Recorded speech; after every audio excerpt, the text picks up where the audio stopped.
નમસ્કાર મિત્રો, હું રવિ જોશી, ઇન્ટરનેશનલ એસ્ટ્રોલોજર અને વાસ્તુ એક્સપર્ટ આપનું હાર્દિક સ્વાગત કરું છું.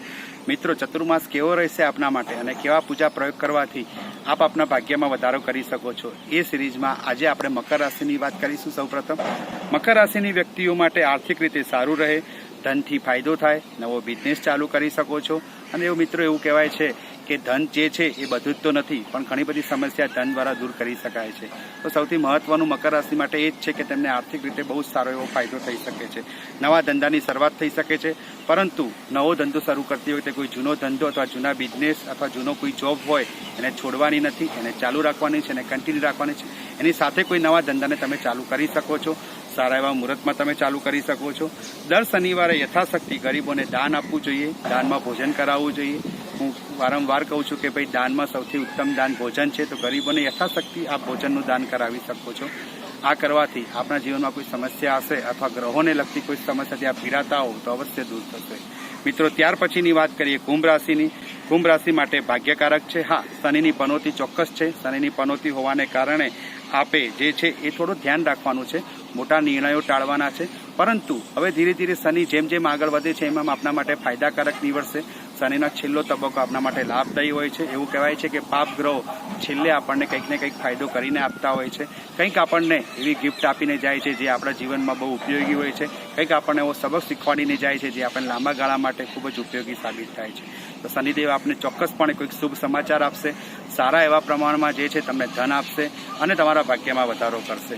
મિત્રો, સંઘર્ષ તો શનિ કરાવે જ છે, ધીમે ધીમે આપે છે, પરંતુ પરમનન્ટ આપે છે. આથી આપ હવે પછી જીવનમાં જે પણ કરો એવી વસ્તુ કરો કે જેથી કરીને આપ આપના જીવનમાં અપ જઈ શકો, ડાઉન આવવાની શક્યતા બહુ ઓછી રહે. તો એ શનિદેવ તમને ચોક્કસથી કરાવશે.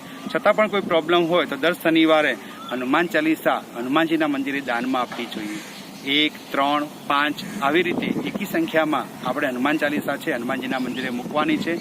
અથવા તો પછી કોઈ એવી સારી વ્યક્તિ, યથાયોગ્ય વ્યક્તિ જે હનુમાન ચાલીસા વાંચતી હોય, એને જરૂર હોય, એને આપણે હનુમાન ચાલીસા દાનમાં આપવાથી, ભેટ સ્વરૂપે આપવાથી આપના જીવનમાં શનિદેવની કૃપા બની રહેશે. મિત્રો, ત્યાર પછી વાત કરીએ મીન રાશિની.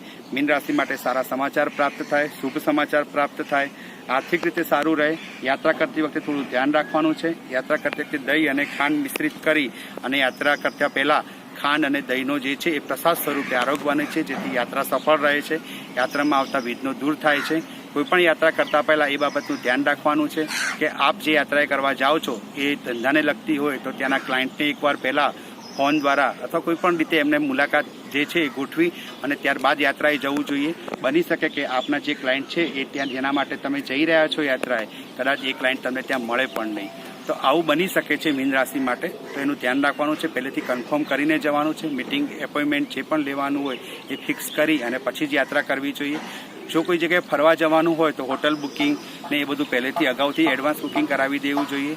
એવું બની શકે કે યાત્રામાં આપણે થોડી હેરાનગતિ રહી શકે. તો આ બાબતનું ખાસ ધ્યાન રાખવાનું છે મીન રાશિના જાતકો માટે. બાકી મીન રાશિના જાતકો માટે ચતુર્માસ બહુ જ સરસ છે, સારો છે. શુભ સમાચાર તમને પણ અવશ્ય પ્રાપ્ત થઈ શકે છે. જય દાદા.